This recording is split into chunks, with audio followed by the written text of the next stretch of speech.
தமிழ்நாட்டோட வளர்ச்சியை நிரந்தரமா கெடுக்கணும்னு இன்னைக்கு ஒருத்தர் இருக்காரு. அவர் யாரும் தெரியும், ஆளுநர், மருந்துக ஆளுநர். அவரை பாஜக நியமிச்சிருக்கிறாங்க. சமீபத்தில் பேட்டி அளிச்சிருக்கிறாரு. 2 நாளைக்கு முன்னாடி பேட்டி கொடுத்திருக்கிறாரு. என்ன, தமிழ்நாட்டுக்கு சேவையாற்ற அவர் வந்திருக்கிறதா? இதை சொன்னதை கேட்டால் நமக்கெல்லாம் சிரிப்பு தான் வந்துச்சு. தமிழ்நாட்டில் பாதுகாப்பு பிரச்சனைகள் இருக்கான், தீவிரவாத போக்கு நிலவும் கூடிய மாநிலமாக தமிழ்நாடு இருக்கான். தமிழ் மொழி வளர்ச்சிக்காக இங்க எதுவும் நடக்கலையாம். எல்லாரும் ஆங்கிலம் படிக்கிறாங்களாம்.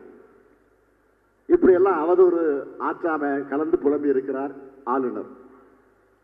ஒன்றிய பிரதேச ஆட்சியில தான் பகல்காம் தீவிரவாத தாக்குதல் நடந்து சுற்றுலா போன அப்பாவி மக்கள் பலியானாங்க.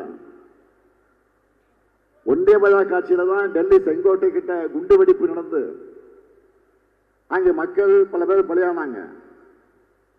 பாஜக ஆட்சியில் தான் மணிப்பூர் 10 இன்னைக்கு எரிஞ்சுக்கிட்டு இருக்கு. தீவிரவாத தாக்குதல்ல மக்கள் பலியாகிறத தடுக்க முடியாத பாஜக ஆட்சியை புகழ்ந்து பேசி இருக்கக்கூடிய ஆளுநர் அவர்கள் அமைதி பூங்காவாக இருக்கக்கூடிய தமிழ்நாட்டை தீவிரவாத மாநிலம் திமிரெடுத்து பேசி இருக்கிறார்.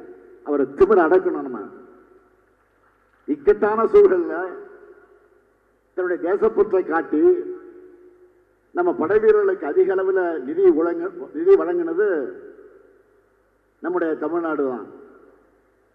அப்படிப்பட்ட தமிழர்களை தேச விரோதிகள் என்று சித்தரிக்கக்கூடிய ஆளுநர் பேச்சு என்பது வன்மையாக கண்டிக்கக்கூடியது.